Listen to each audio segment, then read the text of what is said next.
ہے اس وقت میں چاند کے اعتبار سے اسے شعبان المعظم کہتے ہیں. شعبان کا مہینہ کہلاتا ہے جو رمضان سے پہلے کا مہینہ ہے. اس مہینے کے تعلق سے بھی احادیث شریفہ میں اس کی کچھ فضیلت موجود ہے. اس کی کچھ چیزیں پیارے نبی صلی اللہ علیہ وسلم سے ثابت ہے. آج شعبان کی 11 تاریخ ہے. شعبان کی آج 11 تاریخ ہے. میرے حبیب صلی اللہ علیہ وسلم رجب کے مہینے میں ہی، رجب کا مہینہ اس شعبان سے جو پہلا مہینہ تھا وہ رجب کا کہلاتا ہے. اس مہینے کے اندر ہی پیارے نبی صلی اللہ علیہ وسلم یہ دعا کرتے تھے، اللہم بارک لنا فی رجب و شعبان وبلغنا رمضان. پیارے نبی صلی اللہ علیہ وسلم سے یہ دعا ثابت ہے کہ آپ علیہ السلام یہ دعا مانگا کرتے تھے، اے اللہ ہمارے لیے رجب کے مہینے میں نے عرض کر دیا شعبان سے پہلا جو مہینہ وہ رجب کا گیا، اے اللہ ہمارے لیے رجب کے مہینے میں اور شعبان کے مہینے میں، شعبان کا مہینہ یہ والا جو چل رہا ہے آج 11 تاریخ ہے، ہمارے لیے برکت عطا فرما. میرے نبی دعا کرتے تھے، یا اللہ رجب کے اور شعبان کے مہینے میں ہمارے لیے برکت عطا فرما، وبلغنا رمضان، اور اے اللہ ہمیں رمضان تک پہنچا، ہمیں رمضان تک پہنچا. پہنچانے کا مطلب یا اللہ ہمیں رمضان نصیب فرما، یا اللہ ہمیں رمضان نصیب فرما.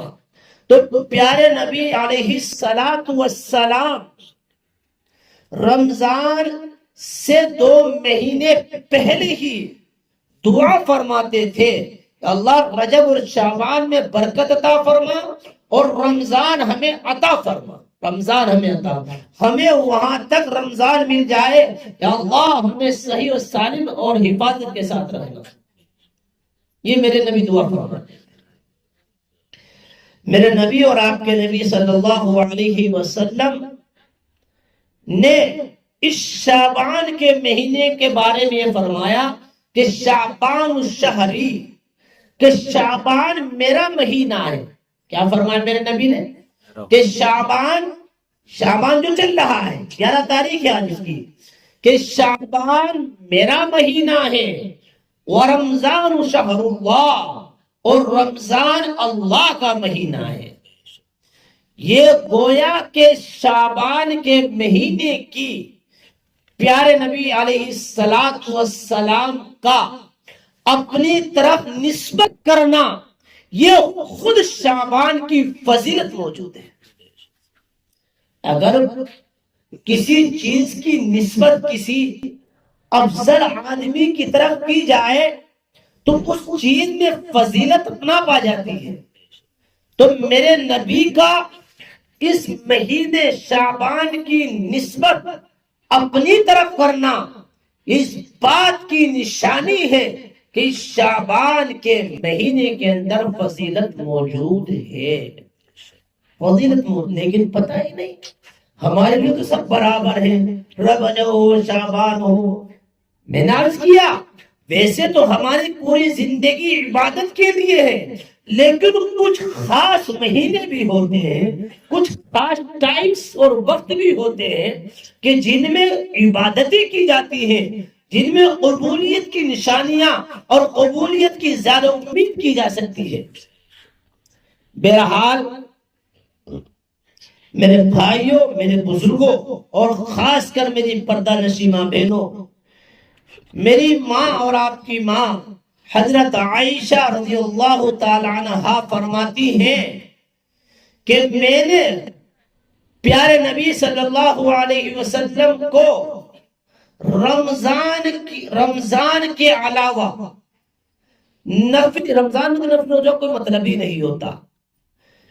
میں نے جتنے نفلی روزے پیارے نبی کو شعبان میں رکھتا دیکھا ہے اتنا کسی اور مہینے میں دیکھا ہی نہیں. اب بتاؤ کسی کو پتہ ہے اس بات کا؟ معلوم ہی نہیں. یہ میں حدیث بیان کر رہا ہوں. اما عائشہ رضی اللہ عنہ فرماتی ہے کہ پیارے نبی اس شعبان کے مہینے کے نفلی روزے کثرت سے رکھتے تھے. یعنی ایسا لگتا تھا کہ گویا کہ آپ شعبان کے پورے مہینے کے روزے رکھ رہے ہیں. ایسا لگتا تھا. تو غور کیجئے، لیکن ہمیں معلوم ہی نہیں. یہ رمضان کی تیاری تھی. یہ کیا تھا؟ یہ رمضان المبارک کا مہینہ بہت محترم شان مہینہ ہے. یہ اس کی تیاری تھی. دیکھو نا، جب ہمارے ہاں کوئی پروگرام ہوتا ہے، کوئی شادی وغیرہ کا کوئی فنکشن ہوتا ہے، اس کی تیاری کئی مہینے پہلے شروع کر دیتے ہیں. کئی مہینے پہلے شروع کر دیتے ہیں. یہ جو رمضان کا مہینہ ہے یہ بڑا محترم شان مہینہ ہے. تو یہ شعبان میں میرے نبی اور آپ کے نبی صلی اللہ علیہ وسلم کا کثرت سے نفلی روزے رکھنا یہ پریکٹس تھی رمضان کے لیے. رمضان کے لیے یہ مشق تھی رمضان کی. لیکن اب ناواقفیت، کچھ پتہ ہی نہیں، علم ہی نہیں. اس لیے میں فرض اور واجب نہیں عرض کر رہا ہوں، لیکن ہماری طبیعتوں کے اندر کوئی تبدیلی نہیں ہوتی. کوئی تبدیلی ہوتی نہیں. جیسے اور دن ہوتے ہیں ایسے ہی ہمارے لیے شعبان ہے. ہمیں کیا پتا، ہمیں کیا پتا، کوئی تیاری نہیں رمضان کے لیے. تو بہرحال اما عائشہ رضی اللہ عنہ فرماتی ہیں کہ پیارے نبی شعبان میں کثرت سے روزے رکھتے تھے. اس بات سے سمجھ میں آ رہا ہے کہ شعبان کے مہینے میں نفلی روزے رکھنا یہ باعث برکت ہے، یہ باعث ثواب ہے. اور دنوں کے مقابلے میں شعبان کے مہینے میں نفلی روزے رکھنا فضیلت رکھتا ہے، فضیلت رکھتا ہے. یہ بات سمجھ میں آتی ہے، یہ بات سمجھ میں آتی ہے. اللہ، بلکہ میں آپ کے سامنے عرض کر دیتا ہوں، اما عائشہ رضی اللہ عنہ فرماتی ہے اگر بیماری کی وجہ سے میرے کوئی روزے چھوٹ جاتے تھے، بیماری کی وجہ سے، میں عرض کر رہا ہوں، تھوڑا احتیاط کا لفظ استعمال کر رہا ہوں، تو میں ان روزوں کی جو قضا کرتی تھی وہ شعبان میں ہی کرتی تھی. حضرت عائشہ رضی اللہ عنہ فرماتی ہیں کہ بیماری کی وجہ سے جو میرے روزے قضا ہو جایا کرتے تھے، ماہواری ہو غالباً، تو ان روزوں کی قضا میں کہیں کرتی تھی؟ شعبان میں کرتی تھی. اس لیے کہ پیارے نبی بھی روزے سے رہتے تھے تو میرے لیے قضا کرنا، روزے رکھنا بہت آسان ہو جاتا تھا، بہت آسان ہو جاتا تھا. لیکن دیکھو شعبان ہمیں پتہ ہی نہیں شعبان ہوتا کیا ہے، شعبان ہوتا کیا پتہ ہی نہیں. کوئی طبیعت میں تبدیلی، چینجنگ کچھ ہوتی ہی نہیں. ایسا ہی ہے. بہرحال اس شعبان کے مہینے کے تعلق سے پیارے نبی علیہ السلام کی دعا بھی ثابت ہے اور پیارے نبی کا کثرت سے روزے رکھنا بھی ثابت ہے، کثرت سے روزے رکھنا بھی ثابت ہے. یہ دونوں باتیں ہمیں احادیث شریفہ میں ملتی ہیں اور یہ باتیں موجود ہیں کتابوں کے اندر جو میں آپ کے سامنے عرض کر رہا ہوں.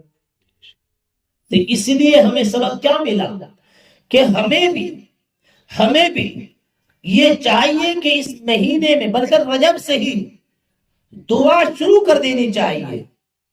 کیوں سی؟ اللہم بارک لنا فی رجب و شعبان، یا اللہ ہمیں برکت عطا فرما ہمیں رجب و شعبان میں، وبلغنا رمضان، اور اللہ ہمیں رمضان تک پہنچا، ہمیں رمضان تک پہنچا۔ اگر کسی کو عربی میں دعا یاد نہ ہو، اگر کسی کے یہ عربی کے الفاظ یاد نہ ہو تو یہ چاہیے کہ وہ ان الفاظ کو اردو میں بھی مانگ سکتی ہے اور مانگ سکتا ہے۔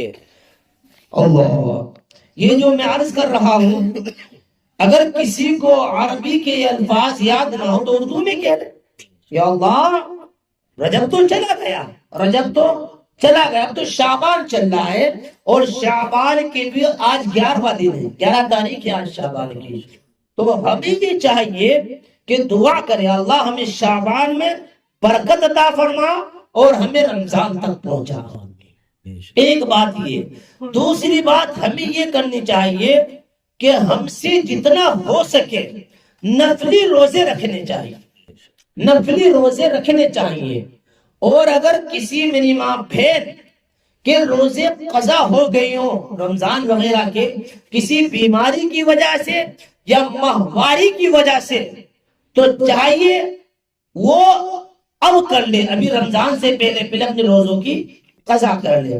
اما عائشہ بھی اپنے روزوں کی قضا کرتی تھی، اس مہینے کے سبق ملتا ہے تو اپنے روزوں کی قضا کر لینی چاہیے، ایسا نہیں چھوٹ گیا تو بس چھوٹ ہی گیا، جی میں نے تو کبھی قضا کری نہیں تو گنہگار تو تو ہوگی یا تو ہوگا، بھائی کرنی چاہیے۔ اگر کسی کا روزہ کسی مجبوری سے چھوٹ گیا تو اب چاہیے، رمضان قریب ہے، کوئی زیادہ وقت نہیں ہے، بالکل قریب ہے، 11 تاریخ ہو گئی، 19 دن یا جو بھی کم و بیش ہوں گے، رمضان کے اتنے ایک دن رہ گئے، تو اس لیے اگر کسی کے روزے فرض چھٹے ہوئے ہیں ان کی قضا کر لیں، اور اگر فرض روزے نہیں چھٹے ہوئے تو ہمیں یہ چاہیے، چاہے مرد ہو یا عورتیں ہو، کہ ہم کثرت سے اس مہینے میں نفلی روزے رکھیں تاکہ رمضان کے لیے ہمارے لیے آسانی ہو جائے، روزے رکھنا رمضان کے لیے ہمارے لیے آسانی ہو جائے۔ پروگرام شادی کے موقع پر ایک دن ہوتا ہے، زیادہ نہیں ہوتا، لیکن تیاری کب سے کرتے ہیں کہ مہینوں سے پہلے، اور اگر عرض کر دوں تو پیدائش کے بعد ہی ماں تو تیاری کرتے ہیں، ماں تو بچی کی پیدائش کے بعد ہی اس کی تیاری میں لگ جاتی ہیں، دیکھو نا، غور کیجیے۔ تو اس لیے رمضان کا مہینہ تو بڑی اہمیت کا حامل ہے، تو اس کی تیاری یہی ہے کہ ہم نفلی روزے رکھیں گے تو ہمیں عادت پڑے گی، جب عادت پڑے گی تو رمضان کے روزے رکھنا ہمارے لیے آسان ہو جائے گا۔ اور ساری باتیں چھوڑو، مین بات تو یہ، میرے نبی رکھتے تھے نفلی روزے رمضان میں، شعبان میں، تو میں بھی رکھوں گی، یہ ہونی چاہیے، اتباع رسول ہماری زندگی میں ہونا چاہیے، یہ میری بات ہے، یہ میری